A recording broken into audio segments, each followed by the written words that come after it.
G'day kids, thanks for tuning in to another Aussie episode. If you haven't already, make sure you hit that subscribe button and that way you won't miss out on any of the new videos we put out, and it would certainly make my day. In the meantime, enjoy this video. Ozzie, Ozzie, Ozzie, Ozzie, Ozzie, Ozzie, oi! Ozzie is a friend of yours and he's a friend of mine.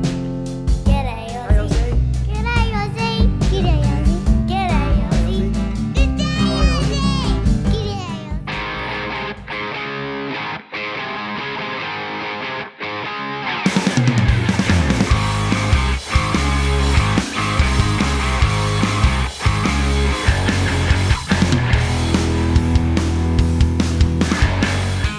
G'day G'day kids, Ozzie here. Today we've come along to Canberra Reptile Zoo and we're going to learn all about these guys here. That's right, today's episode is all about crocodiles. Now they've got a few different types inside. They've got a big one named Charlie. They've also got some smaller crocs and I'm going to get a chance to hold one. Yes, that's right kids, that's what I said. Ozzie is going to hold a crocodile. I'm a little bit nervous of course, but I'm also super excited. I can't wait to get inside. So come on, let's snap to it.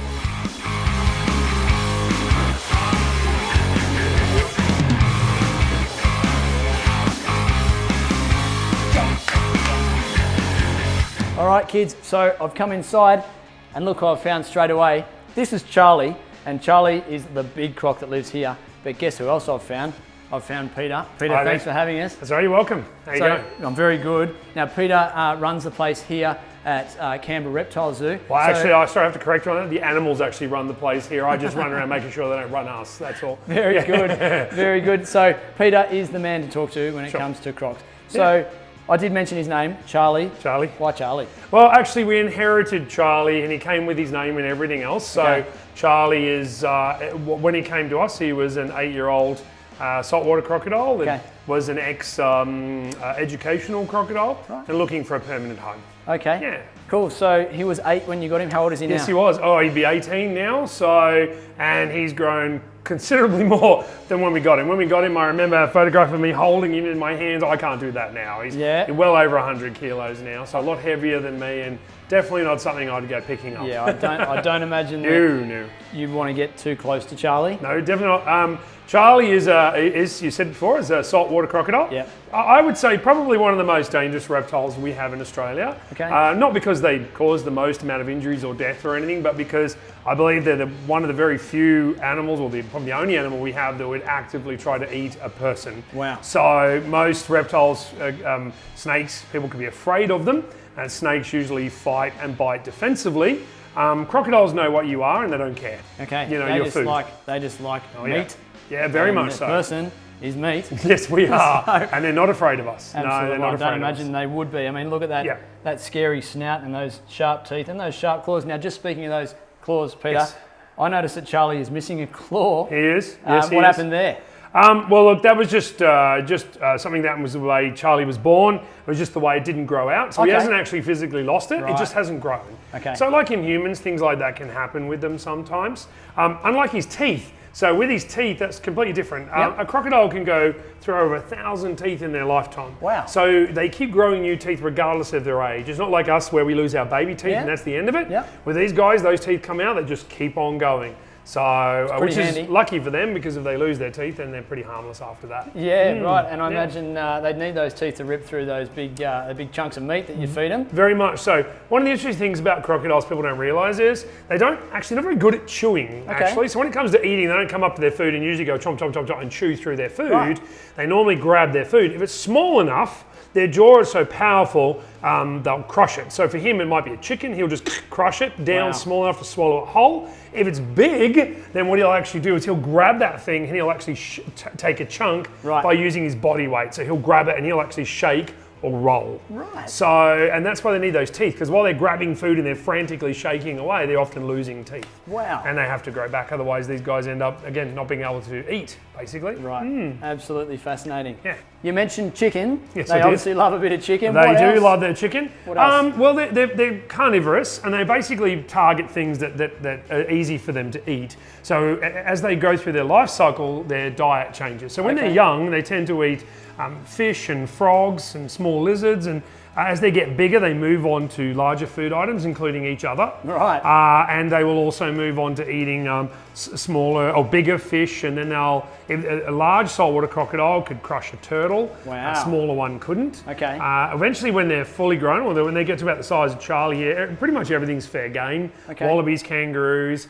But they don't like to expel a lot of energy chasing their food. A bit lazy. So, yeah, Lazy they're very characters. lazy. Okay. Very lazy, because if they overexert themselves, they can actually get sick from that. Right. So when they hunt, they generally do it very quietly and very slowly. Okay. So they tend to target food that necessarily doesn't realise they're coming. Okay. That's why, even though I said they can eat people, they generally don't. Right. As That's humans, a good thing to know. Yeah, as humans, we know that logs shouldn't have eyeballs. Right. So when we see a log floating towards us with an eyeball against the current, we don't generally stand around there and poke it. You get out of it. But having said that, they are very, very cunning when it comes to hunting, and their entire body is designed to conceal themselves underwater. Yeah, right. So when you're living in the north of Australia, because that's really the only place you've got to worry about them, Okay.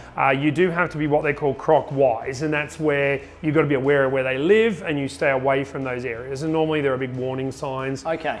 So they tell you a lot of that when you go into northern parts of Australia Okay. about being croc wise. So for our guy, we do feed him chickens. Okay. As I said, that's probably the easiest, cheapest food. Generally what happens is we feed him food that's been pre-prepared. It's Okay. easy for him to swallow. Yeah, and it's made up mostly of chicken and stuff like that. Yeah, okay. Now, you mentioned that these guys are only found in the wild, up north. Whereabouts are we finding these things? Now, when I say up north, that can include northern parts of Queensland. Okay.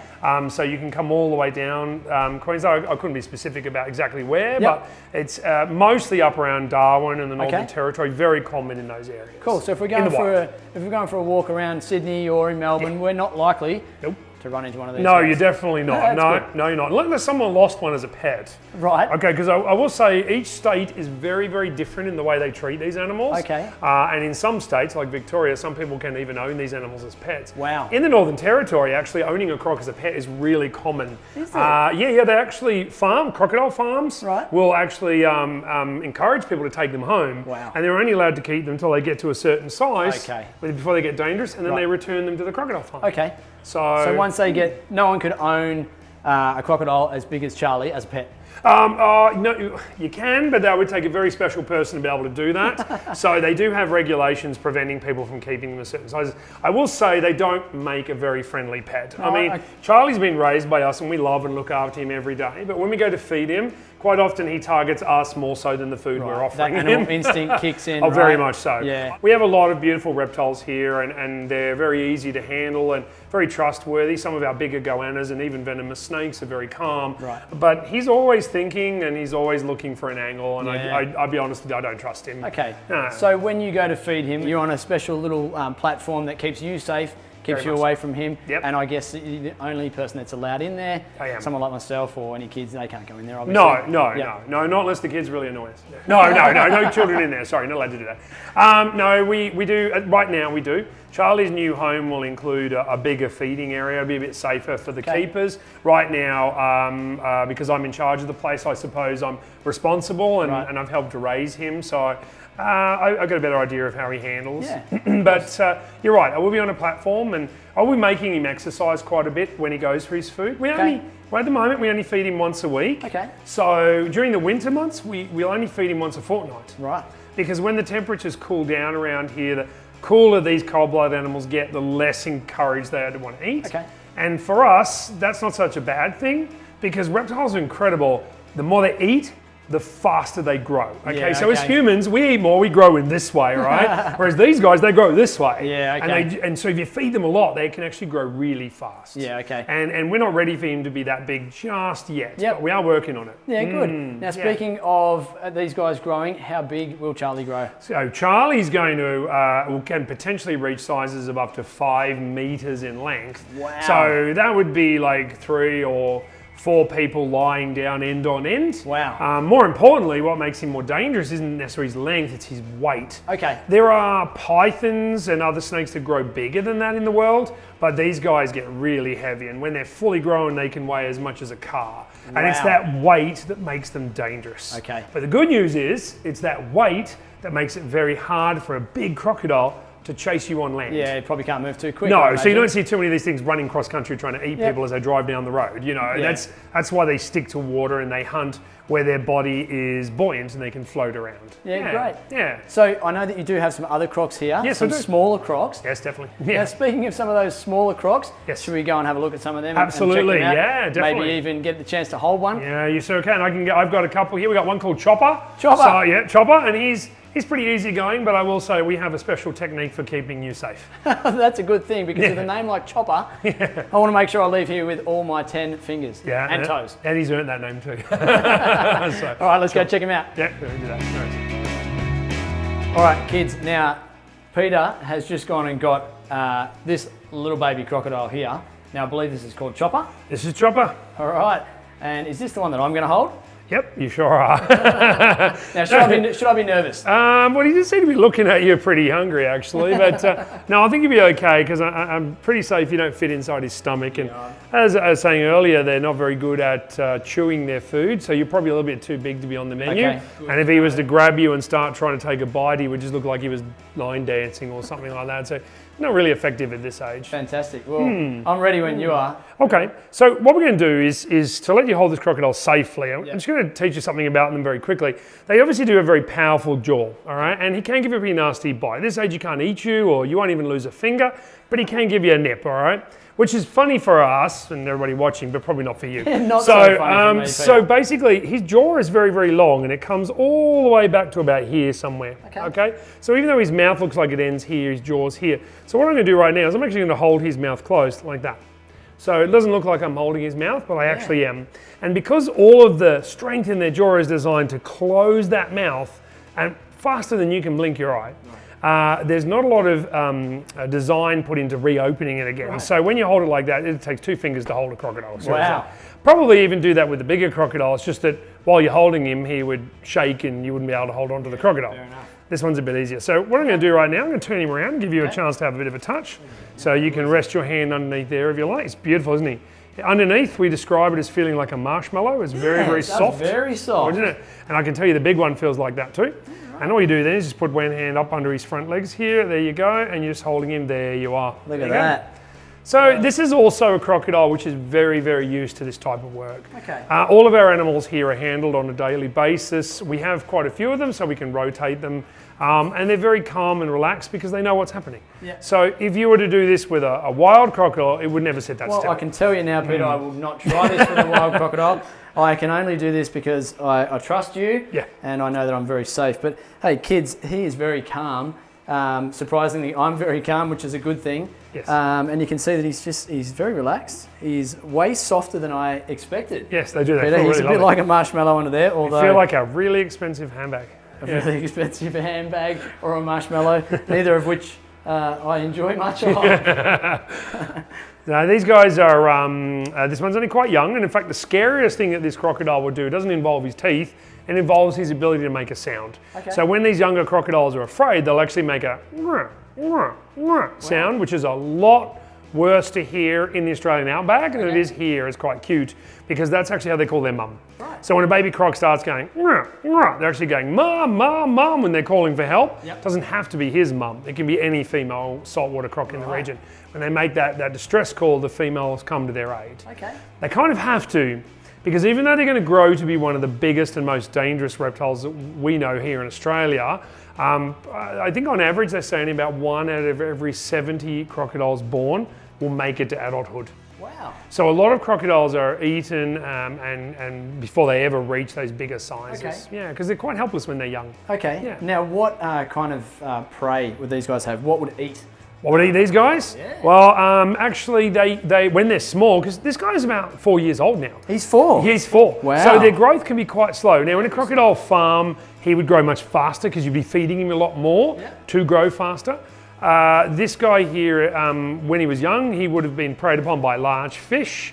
There would be, even some bigger insects. Definitely lizards like goannas, water monitors and stuff would eat these guys. Yeah. And then as they get bigger, there are birds will go after them. And then other crocodiles. So as they get larger, their biggest threat is actually other, particularly male crocodiles in their region. Yeah. So they are fair game for anything like that. Fair enough. All right, so this chopper is a saltwater croc. Correct. Okay, now I know that you've got some freshwater crocs here. Now, what is the difference? Is there a difference in appearance between There is. salties and freshies? Yeah, there is. When you know what you're looking for and you've got two of them side by side, it's really, really obvious. Okay. Because the freshwater crocs actually have a very, very long, thin, narrow snout compared to saltwater crocs have a slightly wider snout. Okay? But that's only when you're looking at two of them side by side. When you don't have that reference, the best way to tell the difference is actually here on the back of their head. Okay. So this saltwater crocodile here actually has a small armor plate just here and skin here and here. That tells me this is a saltwater crocodile. If he was a freshwater crocodile, the armor plating would continue right up the back and would go all the way to the back of the head with no break in it. There you go. Yeah. That's fascinating. Yeah. Now, I'd love to know what's the difference, and this is mainly for our fans that are watching from America. Yes. What's the difference between salties and freshies in Australia and alligators? Okay, well this one will eat you and an alligator won't. Oh, okay. Good to know. Come to Australia if you want to get eaten by a croc. Alligators are, I'm not saying an alligator wouldn't try because people have died from alligators. Right. Alligators tend to have a much broader snout. And their mouth is designed so they tend to crush mussels and turtle shells much more successfully than they do. Okay. They tend to grab their prey and they tend to drown it. And they will roll, but they do tend to drown their prey. Whereas a saltwater croc tends to come in hard, grab and shake their food. They're much more violent about it. So they're more likely to go for bigger things, whereas alligators tend to stick more for smaller stuff that's not quite as... I'm not saying they won't go for something bigger, but they are designed more to go for smaller prey items. The best way to tell the difference when you're looking at them visually is that in crocodiles, you can actually see both sets of teeth. So when they close their mouth, you can see top and bottom teeth like that. But when you're looking at an alligator, you can actually only see the top set of teeth pointing downwards. There you go. Yeah, so that's the best way to tell the difference when you're not comparing it. Okay. Yeah. So it's the teeth Yes. and the width of the nose. Yes, that's right. The width of their head is much shorter and broader in an alligator.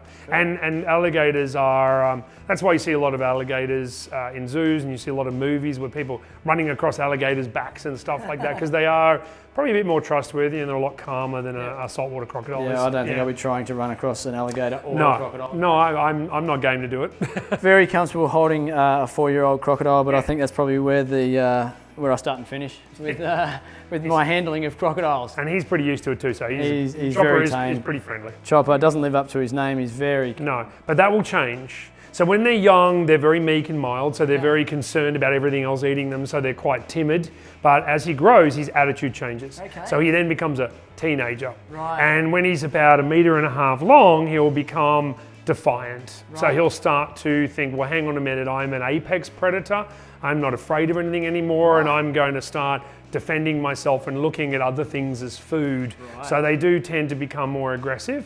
And they are much less trustworthy when they're bigger. Plus, they're a lot heavier to hold on to. Well, that's really sad to learn, because I'm becoming quite attached to Chopper, and I thought we were becoming good mates here. But if I was to come back when he's about 1.5 meters long, I wouldn't kiss him. He's not going to say, "Hey, Ozzie, welcome back. Thanks for coming to visit me again." He's going to... That's exactly what he's going to say. He's going to say, "Hi, Ozzie, thanks for visiting. Come on in here and have a swim, mate." That's how these guys work. And he'd see me as food. They pretend to be very calm. Charlie lies on his platform and children look at him and he just sits and they go, "Oh," and then when they look away, he goes boom against the glass. He waits until you're not paying attention. They're very cunning hunters. Very good. Well, I can't wait to see Charlie get some food. Oh yeah, Charlie in action is something to watch. All right, kids. Now, this is the moment I've been waiting for. I know that Pete loves it as part of his job. Once a week during the summer months, once a fortnight during the winter, I believe. That's right, yep. And we're going to feed old Charlie here some chicken. We are. So this is chicken we've prepared already. So this has been cut down. It's pieces, chicken pieces. Okay. If I gave him a whole chicken, he would grab it, he would crush it and swallow it down in a few seconds flat, which is okay for him. But what we're trying to do at the moment is we're trying to get Charlie to exercise a little bit. Okay. So he can't do a lot of exercise, so a smaller enclosure is not a problem for him because they are a relatively lazy creature. Yeah. Over-exercising can cause problems, but that doesn't mean we don't want him moving at all. Of course. So once a week when we feed him, we tend to get him jumping for his food, make him work for it. Okay. That way it just gives him a bit of I guess, get up and go and, Yep. and helps exercise and get those joints moving. Very And good. He really likes his food, so he doesn't muck around with it either. I so. don't imagine he does. No. So I'm going to let All you right. get in there and do your thing. Fantastic, I will. I'm going to stay on the safety of this side of the glass, I think. I wish I could too. And he really knows what's going Look at him on. go. Look how excited he is. Wow! That's amazing. Look at this. Yeah, Charlie's hungry. He's ready for a feed. Kids, check this out. Look at that bit of chicken. All right, so you can see Peter there. He's just waving the food around just so that Charlie can get a bit of exercise. Look at that. G'day, mate. Oh, wow. It disappears pretty quickly, doesn't it? That's gone, just like that, kids. All right, you'll notice Right. at the moment he doesn't care if I've got chicken on me or not. He's just looking to eat whatever's in the way, which would be So me. you want to keep those fingers well and truly out of there, everybody. Pete. He's always very excited at first. Calms down pretty quickly. All right, Charlie, here we go. You ready? Good boy. Oh, wow. There you go. And and chomp, chomp, chomp. Just like that, it's gone. Okay, all right. Here we go, Charlie. Another one. Here comes another piece, kids. Check this out. Okay, I'm trying to get Charlie to turn away from me. Although sometimes that's difficult. I think Charlie thinks I'm a leg of chicken. This way, buddy. This way. Yep. You'll notice Charlie's not interested in the chicken. He wants your arm. He does. So this is our last piece right now. We'll make him work for it. Maybe this way a bit, buddy. Maybe this way, Charlie. Look at him This go. way. Right now, he's far more interested in me than he is in Focus the on chicken. the chicken. Focus on the chicken, Charlie. Okay, turn around, Charlie. Turn around. Oh, There you go, buddy. g'day, Here mate. we go. Ready? Oh, and he got it. Look at him go. There you go. Hey, buddy. Now, Charlie missed that last piece, but what will happen is, right now he's hunting on instinct because Okay. he knows I'm there and I feed him. What he's going to do in a moment is, once he realizes this session is over, he's going to turn around and then he'll start using sense of touch and he'll start moving around under the water and he'll find that piece of chicken that he dropped. Yeah, right. And then he'll eat that. How So- cool. All right, Pete. Well, you've given us lots of information. I'm Right. sure the kids at home have loved learning all about crocs. Excellent. I've loved learning about them. I've loved holding the crocs. Kids, you know where to come if you want to learn more about crocs, if you want to hold or touch some of these beautiful animals. I think for now, He's we, not going might, to come out. we might just leave Charlie to find that fourth piece of chicken and we'll take off. Kids, I hope you've enjoyed the episode. Pete, thanks very much for your Sorry, more time than again. welcome. Thanks for coming out. See you on our next video. Until then, stay keen. See you later, guys.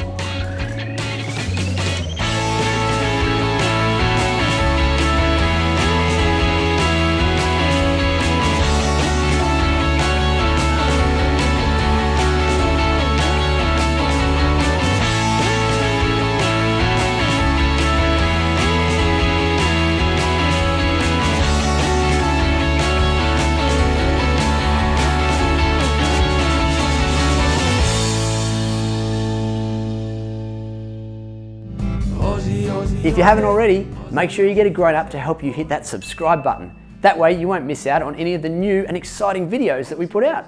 Speaking of new and exciting, if there's a video that you'd love to see Ozzie do, make sure you send us a message on our socials, on Facebook or Instagram at Ozzie for Kids. We'll see you again soon, kids. And until then, stay keen. Oh, and by the way, did you happen to find the hidden Ozzie icon in that video? Yeah, make sure you look closely because they're in every single video. That's right. Stay keen, kids. Ozzie, Ozzie, Ozzie, Ozzie, Ozzie, Ozzie, oi! Ozzie is a friend of yours and he's a friend